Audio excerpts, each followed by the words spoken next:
us. Thank you very much, Kate, because joining us now is the Lieutenant Governor of Pennsylvania, John Fetterman. Lieutenant Governor, thanks so much. I know it's a busy day. Thank you for being with us. Sure. So help us set our expectations. Do you have any sense of when the ballots will all be counted in Pennsylvania? Well, I mean, the count's ongoing, but there isn't any good news for the president's campaign anywhere in the pockets of votes that remain. Philadelphia is going to drop a big bundle at some point this morning. Allegheny County is going to have some as well too, and those trend heavily in the vice president's favor. So, my advice to the president's legal team on the ground here in Pennsylvania is not to buy any green bananas, because I don't think this is going to be much longer. Well, that does give us a sense of the timeline. Is today the day that Pennsylvania pushes Joe Biden over the top?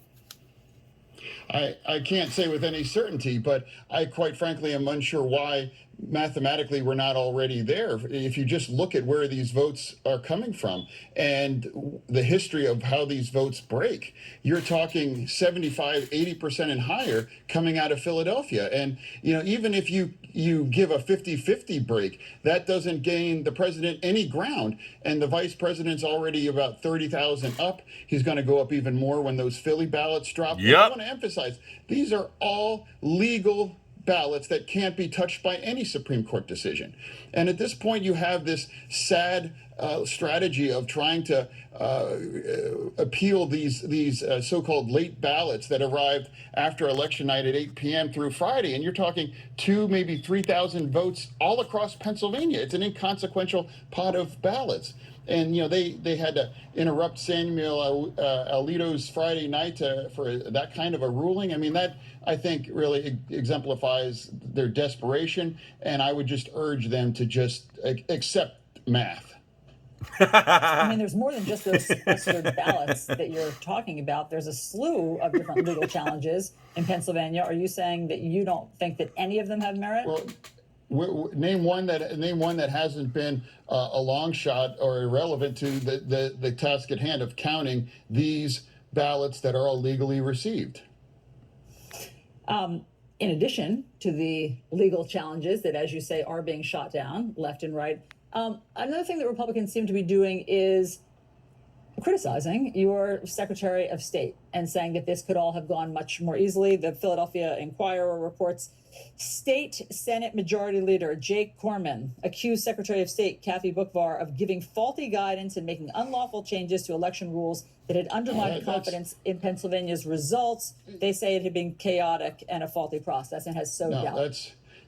That's categorically false. And I also would like to point out that Leader Corman also said yesterday that there is no evidence of any fraud occurring in Pennsylvania, too, as the top Republican in Pennsylvania. Furthermore, this delay can be laid squarely at the feet of the Pennsylvania GOP, who would not grant us even a 24-hour window to begin pre-canvassing, or 48 hours. And this would have avoided all of this. This would have already been over if they had simply allowed that. They orchestrated this long, dragged-out process, and here we are. But at the end of the day, it's not going to go well. And I would just urge the Trump campaign to just embrace math and allow this country to move on. Well, on that note, it doesn't seem to be in President Trump's DNA to admit defeat. I mean, at least not what we've seen in terms of his behavior in the White House over the past 4 years. So what do you think on that higher level if the president refuses to concede if Biden wins? All I know is that the math on the ground in Pennsylvania is the U-Haul truck to the Trump presidency at this point. It's gonna end it. And I would just urge at this point that we take up a collective understanding of where this is going in Pennsylvania. You look at the ballot breakdown, you look at the trends, and you just look at the simple fact that there's a no path. And at this point, we need to start bringing this country together and moving forward. And what do you think about what Joe Biden's tone has been thus far when he's come out to speak?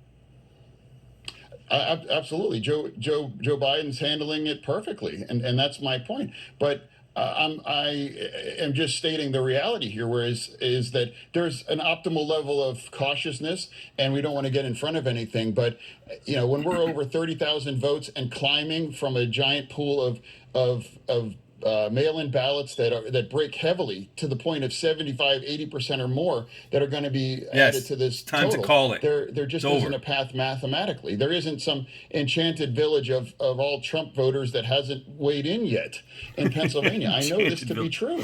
And at this point, all they're doing is hurling these smears and allegations, baseless allegations, that's undermining the democratic process, not only in Pennsylvania, but in the nation. Come on. We need Just to just call it. come to a final understanding that the numbers aren't going to change. They haven't changed. Everything in this primary in Pennsylvania has played out exactly as everybody would say with the numbers and the ballots on the ground.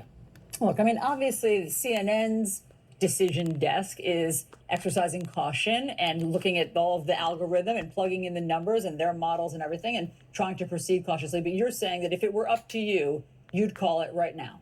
Hell yeah. What I'm trying to say is that I don't, no matter how generous of a perspective you have towards giving Trump the benefit of the doubt, where are these votes coming from? Where is this uncertainty lie? And I just also want to talk about provisional ballots. I think the majority of them are going to be individuals that chose to spoil their mail-in ballot because for whatever reason they wanted to vote in person, or they didn't trust the underlying integrity of the mail-in ballot process because there was a lot of Republican misinformation and campaigning. At the end of the day, those are going to, I suspect, break even at a small margin in the vice president's favor as well, too. Lieutenant Governor John Fetterman, we always appreciate talking to you. Thank you very much. Thank you.